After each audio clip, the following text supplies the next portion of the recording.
መረጃ የታሪክ የጀርባ አጥንት ነው ይላል ጋዜጠኛና አምደኛ ኢዮብ ውብነህ። ይህም የሚባለው ያለ ምክንያት አይደለም። ታሪክም በየዘመንና ጊዜው እየተከፋፈለ ተሰድሮ የትናንቱን እውነት ከዛሬው ኩነት ጋር ተጋምዶ ለቀጣዩ ትውልድ ሲቆይ ሲተላለፍ መረጃ ንቡር ጠቃሽ ልዩ አቅም ስለሚሆነው ነው ይላል። አሁን ባለንበት ዘመን ከትውልዱ መሰልጠን ጋር ተያይዞ የሚመጡ የተለያዩ የቴክኖሎጂ ውጤቶች የሰው ልጅ መረጃን ለማግኘትም ሆነ በዓለም ዙሪያ ግንኙነት ለመፍጠር የሚያደርገውን ሩጫ ቀላልና ቀልጣፋ አድርጎታል። አሁን ዘመኑ የደረሰበት የበይነ መረብ ወይም የኢንተርኔት አገልግሎትን በመጠቀም ማንኛውም ሰው የፈለገውን መረጃ በፈለገው ሰዓትና ቦታ ሆኖ ያገኛል። ከመደበኛዎቹ ይልቅም ማህበራዊ መገናኛ ብዙሃን በብዙዎች ዘንድ ተመራጭ ሆነዋል። በተለይም ስማርት ስልኮች ከተፈጠሩ ወዲህ የማህበራዊ መገናኛ ብዙሃን አጠቃቀም በእጅጉ መጨመሩ የሚታይ እውነት ነው። ይሁን እንጂ የማህበራዊ መገናኛ ብዙሃን አጠቃቀማችን ከጊዜ ወደ ጊዜ ብዙዎችን የሚያወዛግብ ሲሆን ይስተዋላል። በአንድ ወገን ብዙዎች የፈጠራ ስራቸውንና ተሰጥኦቻቸውን የሚያስተዋውቁበት አልፎ ተርፎም ስራ ፈጥረው ራሳቸውን የሚችሉበትና የሚለውጡበት ነው በሚል በጎነቱን የሚደግፉ ሲኖሩ፣ በሌላ በኩል ደግሞ በጊዜ ሂደት ከባህልና ከእሴት ከስነ ምግባር የሚያፈነገጡ ስራዎች በመብዛታቸው አጥብቀው የሚያወግዙት አሉ። በመሆኑም አሁን ካለው ነባራዊ ሁኔታ አንጻር በማህበራዊ መገናኛ ብዙሃን መድረኮች ላይ ለሚነሱ ውዝግቦች መፍትሄ የሚሆን ሰፊ የቁጥጥር እርምጃዎችን መውሰድ ያስፈልጋል ወይስ ዘርፉ የሚፈልገውን የንግግር ነጻነትን አክብሮ መቀጠል በሚል ክርክሮች ሲነሱ ይስተዋላሉ። የማህበራዊ መገናኛ ብዙሃን አጠቃቀማ ችን ሰፊ ቁጥጥርና ክትትል ያስፈልገዋል ሲሉ የሚናገሩ ወገኖች ሀሳብ ሲያነሱ የሀገርን ባህልና እሴት እንዲሁም ስነ ምግባርን የጣሱ ተደጋጋሚ ስራዎች ሲሰሩ ዝም ብሎ ማየት አይገባም ይላሉ። ቴክኖሎጂውን በመጠቀም ለበጎ ስራ ለንግድና ለፈጠራ የሚጠቀሙበት ቢኖሩም ዘርፉ አሉታዊ ሀሳቦችን፣ አፈንጋጭነትን፣ ማህበረሰቡ የሚያነውራቸውን ስራዎች እንደ ብርቅና አዲስ ነገር ሆን ብለው የመስራትና የማስተዋወቅ ዝንባሌ ያላቸው የተቆጣጠሩት በመሆኑ ኃይል ይባል ይገባል በሚል ብዙዎቹ ይናገራሉ።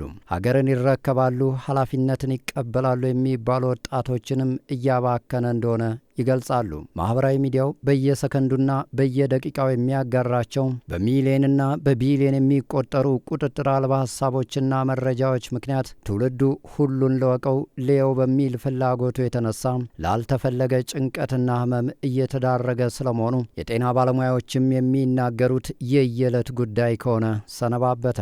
በዚህ ሳይገታም የሀገርን ባህልና እሴት መጣስ፣ ማናናቅ እንደ ፈጠራ እየታየ ነው በሚል በበርካቶች ዘንድ ቁጣን ቀስቅሷል። መንግስት በማህበራዊ ሚዲያ ለሚሰራጩ ሐሰተኛና የጥላቻ መረጃዎች ስርጭት ህግና ደንብ አውጥቶ እንደሚቆጣጠረው ሁሉ የትውልዱን ማንነት፣ ባህል፣ እሴትና የመሳሰሉትን ጉዳዮች ለሚጥሱ ለህፃናትና ለወጣቶች ተገቢ ያልሆኑና ሊነገሩ የማይገባቸው ጉዳዮች በግላጭ ሲነሱ ስድብና ንቀት እንደ ህይወት መርህ እንደ ቁም ነገር ሲነገር እርምጃ ከመውሰድ ይልቅ ዳተኛ ሲሆን ይታያል በሚል ይወቀሳል። በርካቶች ያለውን የኑሮ ውድነት ግምት ውስጥ በማስገባት ኑሮን ለማሸነፍ በሚል መርህ በየትም ፍጪው እሳቤ ተመርተው ገንዘብ እስከተገኘ እሴትን የጣሰ ሀሳብን ቢሆን ከማንሳት ከመቆጠብ ይልቅ ይሉኝታ ተረስቶ ትውልድ እየተበላሸ ነው ሲሉ የማህበራዊ ሳይንስ ባለሙያው አቶ ጊዜ ታምሩ ተናግረዋል። በተለይም ቲክቶክ በተባለው መተግበሪያ ላይ የሚሰራጩ ሀሳቦች ባህልና እሴትን፣ ትውፊትና ሃይማኖትን ወይም ዘርና ጾታን የለየ አንዳች አሉታዊ ነቀፌታ ከሌላቸው አይታዩም በሚል አስተሳሰብ ተመርተው እውቅናና ዝናን ፍለጋ አይነኬ ህግ የሚከለክላቸውን ጉዳዮች ጭምር በድፍረት የሚያንቋሽሹ አብሮ የመኖርና የመቻቻል ሀሳብን የሚያደፈርሱ ሆነዋል ሲሉም ባለሙያው ይናገራሉ። አሁን ወጣቶች በትምህርት ስኬት ማጣትን፣ የገንዘብ እጥረትን፣ ታዋቂ የመሆን ፍላጎትን መሰረት በማድረግ ህልማቸው ሁሉ ቲክቶከር መሆን ነው። አሳዛኙ ነገር ህጻናትም እንደ ደና የህይወት ግብ ሲያድጉ ቲክቶከር የመሆን ፍላጎት እያሳደሩ እንደሆነ እየታየ ነው። ታዲያ አስቀድመው ታዋቂ የሆኑ ቲክቶከሮች ፈር ባልያዙበትና ለሀገርና ለትውልድ የሚጠቅም በሳል ሀሳብ አንስተው ምሳሌ ባልሆኑበት ሁኔታ ዘርፉ የልጆች ህልም መሆኑ የሚያሳስበው አንድ የመንግስት አካል እንዴት ጠፋ በሚልም ባለሙያው በቁጭት ያነሳሉ። እንደ ባህልና ስፖርት ሚኒስቴር አይነቶቹ ተቋማት ለባህልና እሴት ግድ ሰጥቷቸው አጥፊ የማህበራዊ መገናኛ ብዙሃን እንቅስቃሴዎችን ከሌሎች ከሚመለከታቸው አካላት ጋር ሆነው ፈር ሊያስይዙት ይገባ ነበር። እንደ ሴቶችና ማህበራዊ ጉዳይ ሚኒስቴር አይነቶቹም በስራቸው የህፃናት ዘርፍ እንደመኖሩ መጪው ትውልድ እንዳይበላሽ ስለ ጉዳዩ ሲጠየቁ እንከታተላለን ከማለት ያለፈ ምን ያህሎቹን እንዲታገዱ አደረጉ? ምን አይነት የህግ ማሻሻያ እንዲወጣ ታገሉ? ችግሩንስ በምን ያህል ቀነሱ? የሚለው በውል በተጨባጭ አይታወቅም በሚል የማህበራዊ ሳይንስ ባለሙያው ይናገራሉ። በተለይ እንደ ኢትዮጵያ ላለ ሰፊ ማህበራዊ ህይወትና እሴት ላለበት ሀገር መሰል ቴክኖሎጂዎች በገሃድ የሚታየውን ህይወት ሊያጠነክሩ ሲገባቸው በስልጣኔ ሰበብ ትውልዱ የራሱን የተከበረ እሴት ለቆ በውጭው ጋጠ ወጥ ባህል መወሰዱ ሳያንስ በራሱ የሚያፍርና የራሱን የሚያናንቅ ሆኗል የሚሉት ሌላኛው የማህበራዊ ሳይንስ ባለሙያ አቶ ማንደፍሮ ግሩም ናቸው። ይበልጥ አሳፋሪው ተግባር የቲክቶከሮች ሽልማት ተብሎ መልካም የሰሩትን ብቻ ለይቶ መሸለም አለመቻሉ ነው ሲሉም ያከላሉ። በሽልማትና በእውቅና ሰበብ ከምርቱ ይልቅ እንክርዳዱ እየጎላ ነው የሚሉት ባለሙያው አሁን ባለው ሂደት ተከታዩ ወጣት ሊማረው የሚችለው ብቸኛ ነገር ነውር የሚያሸልም መሆኑን ነው ሲሉ ይገልጻሉ። ለዚህም ማሳያ ይሆን ዘንድ ከሰሞኑ የቲክቶከሮች ሽልማት ማግስት እንደ አሌክስ አብርሃም፣ ቴዎድሮስ ተክለአረጋይና ዶክተር በድሉ አቅጅራ አይነቶቹ ጸሐፊያን ማህበራዊ መገናኛ ብዙሃን ላይ አስነዋሪ ያሏቸውን ቲክቶከሮች ነቅፈው ደህና ስራ የሰሩ ብቻ ሊበረታቱ ይገባል በማለታቸው በርካቶች ሲነቅፏቸው መታየቱ እውነትም ትውልዱ የእኩይ ሀሳብ አመንጪዎች ተከታይ ሆኗል ያስብላል ሲሉ አቶ ማንደፍሮ በጽሑፋቸው ያትታሉ። ታዲያ ይህ ሁሉ ሂደት እየታየ ባህልና እሴትን የሚጠብቁ ሚኒስቴር መስሪያ ቤቶች የወጣቶችና የህፃናት ስነ ልቦናና የስብዕና ጉዳይ የሚመለከታቸው የመንግስት ተቋማት ዝምታቸው እስከ መች እንደሆነ የሚጠይቁ ብዙዎች ናቸው። ቁጥጥር የሌለው ስልጣኔ፣ ልጓም የሌለው ነጻነት ሀገር አጥፊ ነው የሚሉት ባለሙያው ሰሞኑን ፖሊስ አስነዋሪ ድርጊት የፈጸሙ ባህልና እሴትን የጣሱ ቲክቶከሮችን በቁጥጥር ስር መዋሉና ምርመራ መጀመሩ በጎ ቢሆንም ማህበራዊው መገናኛ ብዙሃን እስኪያገናቸው መጠበቁ ግን አግባብ አይደለም ሲሉ ይናገራሉ። ኢትዮጵያ ያልተቀበለቻቸውን ይልቁንስ ከማህበረሰቡ እሴት ያፈነገጡ ነውረኛ ሀሳቦችንና አለባበሶችን ጭምር የሚያስተዋውቁ ቲክቶከሮችና ዩቲዩበሮችን ማህበራዊ ሚዲያው ካላገነናቸው በስተቀር ከችግሩ አንጻር ፖሊስ ከሚመለከታቸው ተቋማት ጋር ተናቦ ክትትል በማድረግ በቁጥጥር ስር ሲያውል የሚታይበት ሁኔታ እጅግ አናሳ ነው የሚሉት የማህበራዊ ሳይንስ ባለሙያው መንግስት ትውልዱን የመጠበቅ ኃላፊነት አለበት ብለዋል። በአሁኑ ጊዜ አይደለምና የቴክኖሎጂ መሰረትና የአጠቃቀም ልማድ ለሌለን ኢትዮጵያውያን ከ20 በላይ የዓለም ሀገራት በተለይ እንደ ቲክቶክን የመሰሉ ቴክኖሎጂዎችን በህግ አግደዋል፣ ገድበዋልም። በርካታ ወጣቶችን እየቀጠፈብን የሀገርን መረጃና ሚስጥር ሁሉ ሳይቀር አሳልፎ እየሰጠብን ነው በሚል ከሀገር አሜሪካ እስከ ህንድ፣ ከፈረንሳይ እስከ ዴንማርክ፣ ከላቲቪያ እስከ አውስትራሊያ እንዲሁም በሌሎች እግድና ገደቡ በከፍተኛ የህግ መወሰኛ ምክር ቤቶች ቀርቦ መጽደቁ ይታወቃል። የቴክኖሎጂው መነሻ ቻይናም ቲክቶክን ካገዱት ሀገራት አንዷ ሆናለች። የአሜሪካ ቨርጂኒያ ግዛት ገዢ ግሌን ያንጊን ከ18 ዓመት በታች የሆኑ ሰዎች ቲክቶክን እንዳይጠቀሙ መደረግ አለባቸው በሚል ህግ ማጽደቃቸው የቅርብ ጊዜ ትውስታ ነው። በተለይ ቲክቶክ ለህፃናት ልጆቻችን አእምሯዊ ጤንነት እጅግ ጎጂ ነው ሲሉ ተናግረዋል።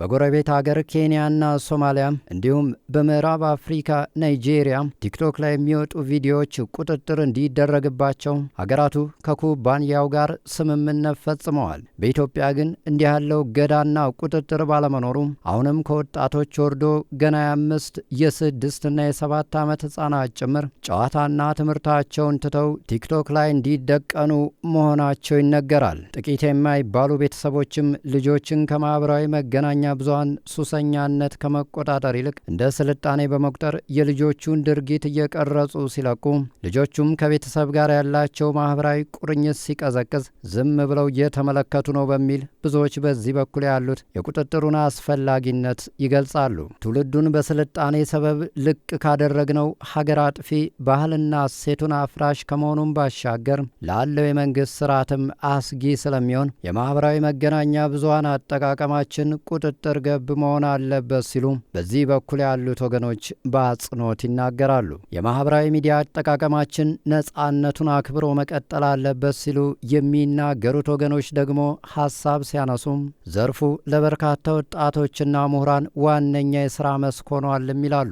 የኢንፎርሜሽን መረብ ደህንነት አስተዳደር በርካታ ወጣቶችና ምሁራን ዘመኑን ተጠቅመው ራሳቸውን በቴክኖሎጂ እያበለጸጉ እንደሚገኙ በየጊዜው ያስታውቃል። በአጠቃላይ እንደ ዓለም በተናጠልም በኢትዮጵያ ከኮቪድ መከሰት በኋላ ትምህርቶች፣ የንግድ እንቅስቃሴዎችና የተለያዩ የቢሮ ስራዎች በበይነ መረብ በተለይ በማህበራዊ መገናኛ ብዙሃን መተግበሪያዎች በመጠቀም ሲሰሩ እንደነበር፣ ዲጂታል ግብይትንና የትምህርት ስርጭትን በሚመለከትም አሁንም ድረስ የቀጠለ ከፍ ያለ ሚና እንዳላቸው የሚናገሩ ብዙዎች ናቸው። ወጣቶች ስራ ባጡበት ወቅት ወይም የተሻለ ተጨማሪ ገቢና ተደራሽነት በሚፈልጉበት ወቅት እንደ ቲክቶክ እና ዩቲዩብ በመሳሰሉት ላይ አዳዲስ አቀራረብና ሀሳብ ይዘው ብቅ በማለት ገቢ በማግኘት ራሳቸውንና ቤተሰባቸውን ማስተዳደር የቻሉ አልፎ ተርፎም ድርጅት እስከ ማቋቋም የደረሱ እንዳሉ በመጥቀስ ይህ ዘመኑ ያፈራው ቴክኖሎጂ ውጤት ብቻ ሳይሆን የአጠቃቀም ነጻነቱ የሚያመጣው መሆኑን የሚናገሩ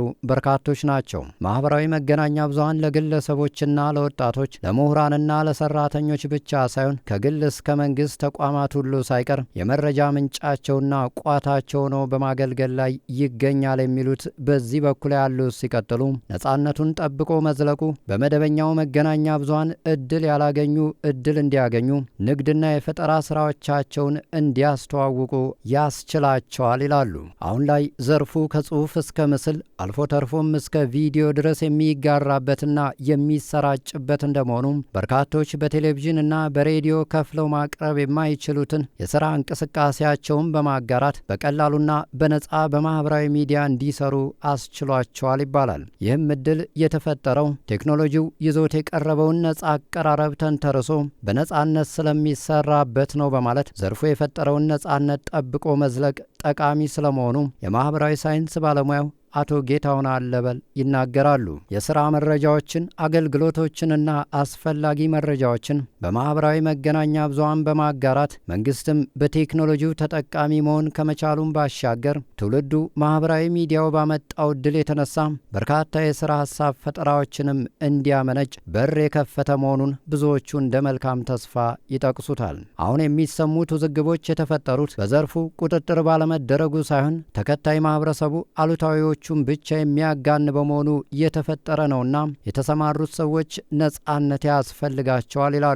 የማህበራዊ መገናኛ ብዙሃን ቴክኖሎጂው አፈጣጠሩም ነጻና ለሁሉም ተደራሽ ነው የሚሉት የቴክኖሎጂ ሳይንስ ባለሙያው አቶ ወርቁ ኃይሉ ቲክቶከሮቹን ወይም አንቂዎቹን ገበያው ይጥፋቸው እንጂ በሕግ ነጻነታቸው ሊገደብ አይገባም ይላሉ። 20 ዓመትን ያስቆጠረው ፌስቡክ ባለቤት ሜታ ኩባንያ ከፈረንጆቹ 2023 እስከ 2024 ባለው ጊዜ በሶስተኛው ሩብ ዓመት ብቻ ከማስታወቂያ 34 ቢሊዮን ዶላር እንዳፈሰ ተነግሯል። በርካታ የንግድ እንቅስቃሴዎችን በማካሄድ ነጋዴዎችና ገዢዎችንም በማሳተፍ ለዓለም ተደራሽ የተደረጉ ማስታወቂያዎችን በመስራት 11.5 ቢሊዮን ዶላር የተጣራ ትርፍ አትርፏልም ተብሏል። ይህ እንደ ተቋም የሚገለጽ ብቻ ሳይሆን ለማህበረሰቡና መገናኛ ብዙሃኑ ላይ የተሳተፉም ተጠቃሚ የሆኑበት ነው ተብሏል። ግላዊ መረጃ ዋጋ እንዲኖረው በማድረግ ረገድም ከፍተኛ ሚና ተጫውቷል የሚባልለት ፌስቡክ የመረጃ ዋጋን ከፍ በማድረግ ለብዙዎች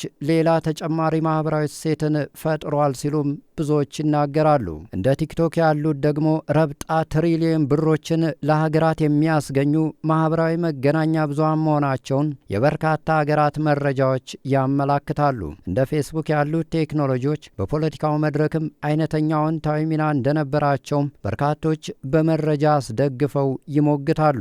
ለምሳሌ የአሜሪካ ምርጫ 2020 ሊካሄድ 5 ወራት ሲቀሩት የተሰናባቹ ፕሬዝዳንት ዶናልድ ትራምፕ የምርጫ ቅስቀሳ ቡድን 40 ሚሊዮን ዶላር መድቦ በፌስቡክ ማስታወቂያ አስነግሮ ነበር። ርዕዮተ ዓለማቸውን ለነባርና ለአዳዲስ ተከታዮቻቸው ማሰራጨት የፈለጉ የፖለቲካ ፓርቲዎች ከትላንት እስከ ዛሬ ፌስቡክን ተመራጭና አማራጭ መንገድ ሲያደርጉት ይስተዋላሉ።